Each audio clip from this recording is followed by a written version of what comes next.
Very good morning, my dear students, and once again I welcome you all to Productive Study Social Science with Sheetal Ma'am. हम कर चुके हैं first 4 series complete और अब हम शुरू करने जा रहे हैं अपना 5th series part 1. So let us see के इसमें हम स्टार्ट करेंगे 401 से 500 क्वेश्चन तक, राइट, इन 4 पार्ट्स डिवाइड करके. Okay, so let's get started. What did Swaraj mean to the plantation workers in Assam? Swaraj का क्या मतलब था plantation workers के लिए? For the plantation workers in Assam, Swaraj meant retaining a link with their villages. क्योंकि इनको hope थी कि जिस तरीके से और जगहों पे लोगों को अपनी जमीनें मिल रही है वैसे ही हमें भी मिलेगी और हम भी अपने गांव में जाकर अब अपने खेतों में काम कर कर अपने परिवार का पालन पोषण कर पाएंगे, कि हम अपने विलेजेस में अपने लोगों के साथ रह पाएंगे. Why did Gandhi ji oppose the salt law? Salt law क्यों अपोज किया गांधी जी ने? The British government acquired monopoly rights over manufacture and sale of salt. It led to increase in the price of salt. Therefore, Gandhi ji opposed the salt law. Salt एक ऐसी commodity थी जो कि बहुत ही common तौर पे हर इंसान use करता है, चाहे रिच है चाहे पुअर है, और इतनी कॉमन क्वालिटी को अगर टैक्स देकर लेना पड़ेगा तो उसके प्राइसेस जो हैं बहुत इंक्रीज हो जाएंगे और वो पुअर पीपल की रीच से बाहर हो जाएगा. इसलिए सॉल्ट लॉ को अपोज किया गांधी जी ने कि ब्रिटिशर्स के मोनोपोली राइट्स हम उस पे नहीं चलने देंगे. Name 2 industrial organizations which were established by Indian merchants and industrialists to protect their business interest. आपको पता है ना कि अलग अलग category of people, of group of people जो है वो नॉन कोऑपरेशन मूवमेंट या सत्याग्रह से अपने आप को जोड़ रहे थे. ऐसी ही एक कैटेगरी थी बिग इंडस्ट्रियलिस्ट की. इन इंडस्ट्रियलिस्ट ने फर्स्ट वर्ल्ड वॉर के टाइम पर भी इनको प्रॉफिट हुआ था, लेकिन अब ये लोग जो हैं ब्रिटिशर्स की मोनोपोलिस्टिक प्रैक्टिसेस के अगेंस्ट गांधी जी के साथ जुड़ना चाहते थे. तो ऐसी कौन सी 2 ऑर्गेनाइजेशंस इन्होंने बनाई थी अपने राइट्स को सेफगार्ड करने के लिए? The 2 industrial organizations which were established by Indian merchants and industrialists to protect their business interests were the Indian Industrial and Commercial Congress in 1920, Federation of Indian Chambers of Commerce and Industry FICC in 1927. दोनों की dates भी आपको MCQ form में आ सकती है. 1920, 1927 कब इन organisations का गठन हुआ? Next question, which movement saw the active participation of women for the first time? सबसे पहले कब active participation देखी गई औरतों की nationalism in India में? The active participation of women was first seen during the civil disobedience movement. Why did Dr. Ambedkar and Gandhi ji clash in the second round table conference? Doctor Ambedkar and Gandhi ji, separate electorate की demand हो रही थी ना, इसलिए उनके बीच में जो है मतभेद हो गया था. Doctor Ambedkar demanded separate electorate for Dalits. He thought that a share in political power would help in their upliftment. Gandhi ji opposed separate electorates as it would create disunity, so their viewpoint clashed at the second round table conference. उनको वो separate electorate चाहते थे. Doctor B R Ambedkar, उन्होंने कहा हम अपने आप को डिप्रेस्ड क्लासेस के तौर पे अपना नाम जो है हम अपनी एसोसिएशंस बनाना चाहते हैं क्योंकि हमें सप्रेस किया जा रहा है और हमें सेपरेट इलेक्टोरेट चाहिए. गांधी जी चाहते थे कि पूरा इंडिया यूनाइट होके ब्रिटिशर्स के अगेंस्ट लड़ाई लड़े, लेकिन यहाँ पे सेपरेट इलेक्टोरेट की डिमांड कहीं ना कहीं इंडियंस को और बांट देती, इसलिए ये उनको किसी भी कीमत पे मंजूर नहीं था. और आने वाले टाइम में भी वो एक इंडिया बनाना चाहते थे, अलग अलग इंडिया नहीं. Why was Gandhi ji against the demand for separate electorate? Gandhi ji was against the demand for separate electorate for Dalits because he felt that this would slow down the process of integration of Dalits into the mainstream of the society. वो कहीं ना कहीं ये चाहते थे, क्योंकि untouchability भी देखो अबॉलिश करवा दी गई थी, हरिजन का उन्हें टाइटल दिया गया था। लोगों को वो मोटिवेट कर रहे थे कि अपना जो भी क्लेंजिंग वर्क होता है, क्लीनिंग वर्क होता है, वो हमें खुद करना चाहिए। तो उनको कहीं ना कहीं गांधी जी ये चाहते थे कि जो दलित समाज है वो मेन स्ट्रीम मतलब बाकी लोगों का हिस्सा जो है वो बनकर रहे, ना कि अलग तरीके से। और सेपरेट इलेक्टोरेट अगर उन्हें दे देते तो वो कंप्लीटली अलग हो जाते। Which agreement gave seats to the depressed classes in provincial and central legislative council? Poona pact. Poona pact की क्या इंपॉर्टेंस है? पूना पैक्ट की यही इंपॉर्टेंस है कि Poona pact of September 1932 gave seats to the depressed classes in provincial and central legislative council. इनको reservation दे दी गई कि इनकी कुछ परसेंटेज ऑफ सीट्स जो है वो इनके लिए रिजर्व रखी जाएगी। What was the main point of difference between the Congress and Muslim League? Questions को ध्यान से सुनो क्योंकि ये completely new questions हैं। The main point of difference between the Congress and Muslim League was over the questions of representation in the future assemblies that were to be elected.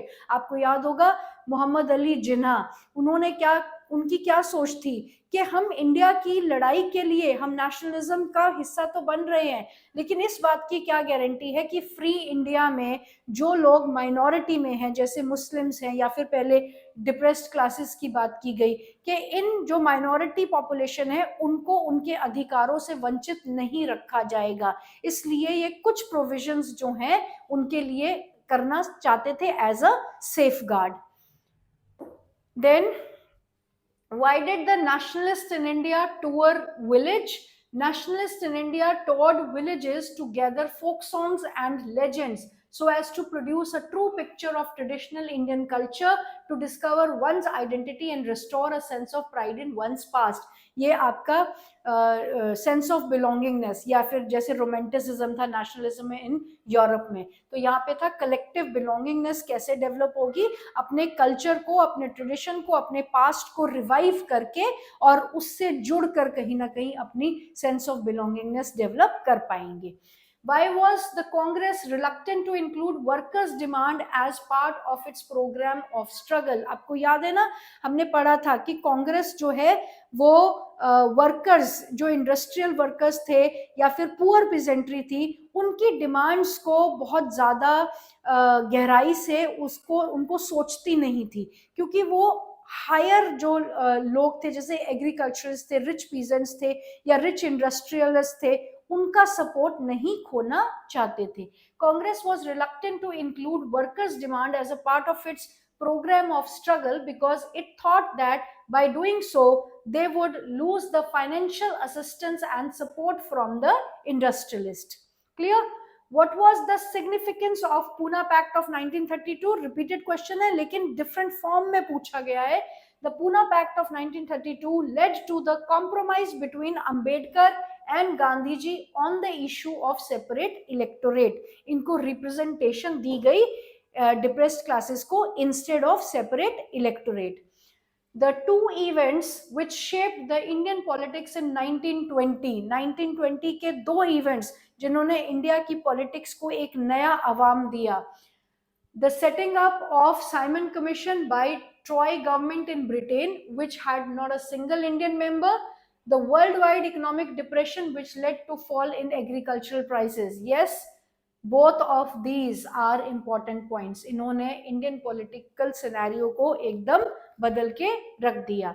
Why did production of Indian textile and handloom go up during the non-cooperation movement? Indian textile और handloom की production non cooperation movement के time पर क्यों बढ़ गई, क्यों बढ़ी? Foreign cloth was burned in huge bonfire. आपको पता है ना, shops were looted and bazaar were picketed, liquor shops were picketed और boycott किया जा रहा था foreign goods का, तो जो स्वदेशी goods थे उनकी डिमांड जो है बढ़ गई. People discarded imported clothes and wore only Indian ones. The import of foreign clothes was halved between 1921-22 and the value dropped from 102 crores to 57 crores. और ये theory part में हमने तीनों points किए हुए हैं, तो all the points are relevant. So D will be the answer, all the above. Next, Which of the following statement are not associated with non cooperation movement? कौन सी statements है जो non cooperation movement के साथ associated नहीं है? Only the Brahmins and rich took part in the movement? No. The council elections were boycotted even by the Justice Party of Madras? No. दोनों ही statements गलत है, तो दोनों ही नॉन कोऑपरेशन से जुड़ी हुई नहीं है. रादर मेड्रॉस में Justice Party was the only party जिन्होंने बॉयकॉट किया था इलेक्शंस को. Then thousands of students left, government controlled school, headmasters and teachers resigned, lawyers gave up their practices. This is associated, so these two are not associated, so A and B will be the answer. Which of the following statement are not associated with non cooperation movements in town? Towns की बात की जा रही है. I think it is repeat question here. Yes, ये question repeat हो गया है. All right. Then who presided over the December 1929 session of Congress at Lahore and what was its demand? ये हमने पहले भी किया है, लेकिन वहां पे डिमांड का जिक्र नहीं किया गया था. लाहौर सेशन जवाहरलाल नेहरू ने प्रिसाइड किया था और डिमांड क्या थी? वहां पर पूर्ण स्वराज, फुल इंडिपेंडेंस की डिमांड जो है रखी गई थी. क्लियर? डोमेनियन स्टेटस के अगेंस्ट पूर्ण स्वराज मांगा गया था. Then the two reasons why Gandhiji attended the second round table conference of December 1931. याद है आपको? लॉर्ड एरविन ने इनवाइट किया था कि आप हमें लंदन में एक कॉन्फ्रेंस के लिए मिलिए. तो क्या दो कारण थे क्यों अटेंड की गांधी जी ने?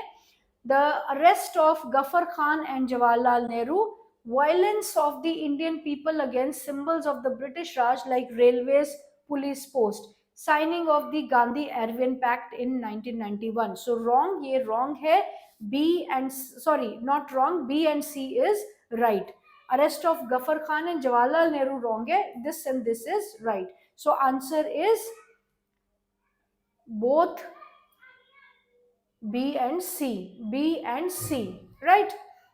Then name two industrialization. Okay, ये repeated question है.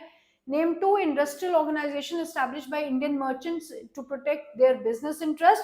Confederation of Indian Industry, Indian Industrial and Commercial Congress, Federation of Indian Chambers of Commerce and Industries. इसमें different form में question पूछा गया है. यहाँ पर एक एसोसिएशन का नाम और ऐड कर दिया गया है, CII नहीं है. Indian Congress Commerce 1920 and Federation of Indian Chambers of Commerce and Industry 1927. So B and C is the answer. That means D will be the answer.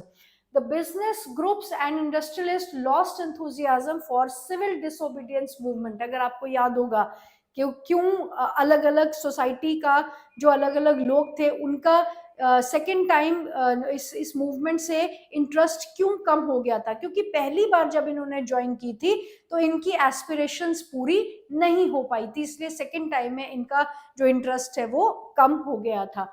They lost faith in Gandhi's method? No.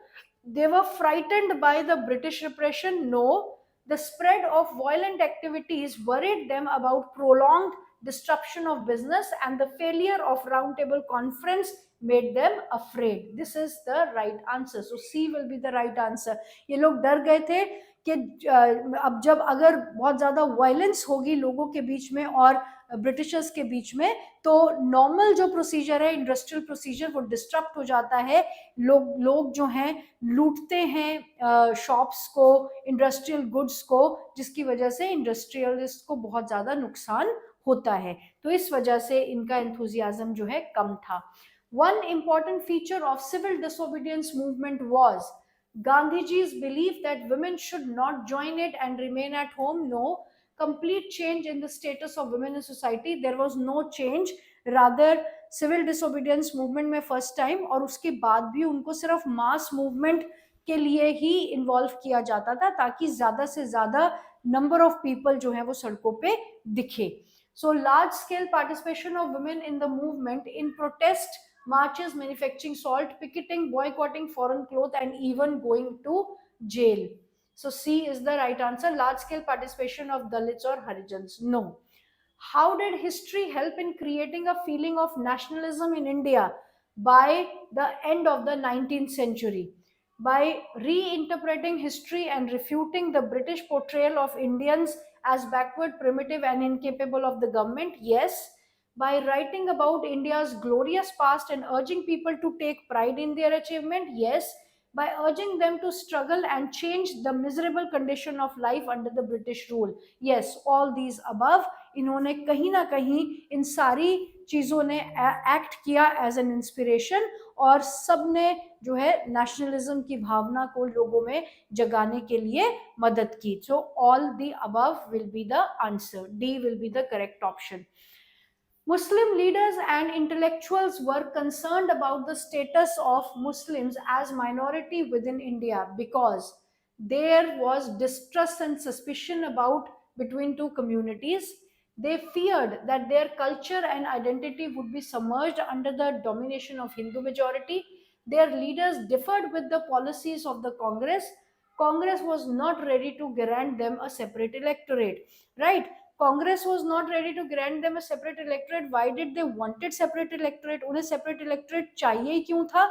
So B will be the right answer, क्योंकि उन्हें डर था कि आने वाली free India जो होगा उसमें हिंदूज मेजॉरिटी में होंगे और मुस्लिम्स माइनॉरिटी में होंगे, तो कहीं माइनॉरिटी के अधिकारों को छीना ना जाए, इसलिए उन्होंने सेपरेट इलेक्टोरेट की डिमांड की. People belonging to different communities, regions, or language groups developed a sense of collective belonging through experience of united struggles, variety of cultural processes through which the nationalism captured people's imagination, history and fiction, folklore and song, popular prints and symbols all develop nationalism. All the above. जब हमने nationalism किया है तो कहीं ना कहीं जब हमने sense of belongingness के बारे में पढ़ा है कि कैसे जनरेट की जा सकती है, तो ये सारे तरीके थे लोगों में सेंस ऑफ बिलोंगिंगनेस, एक कॉमन आइडेंटिटी पैदा करने के लिए हम ये तरीके अपना सकते हैं. Question number 424. The two great writers of Bengal and Madras who contributed to nationalism in the late 19th century through folklore, किस कौन कौन थे? अबिंद्रनाथ टैगोर एंड रवि वर्मा. रविंद्रनाथ टैगोर एंड नतीसा शास्त्री. आपको याद है इन्होंने एक 4 वॉल्यूम बुक लिखी थी नतीसा शास्त्री, तो उसी रेफरेंस में ये क्वेश्चन यहाँ पे दिया हुआ है. तो it is Rabindranath Tagore and नतीसा Shastri. Name the leader of Dalits and the association formed by him. So depressed class association which was formed by Dr. B.R. Ambedkar. Dalits के लीडर कौन थे? Doctor B R Ambedkar. और उन्होंने कौन सी एसोसिएशन बनाई? Depressed class association in 1930. All right, so with this we have come to an end of part 1 of series 5, and now we meet in part 2 of series 5. Till then, God bless you all.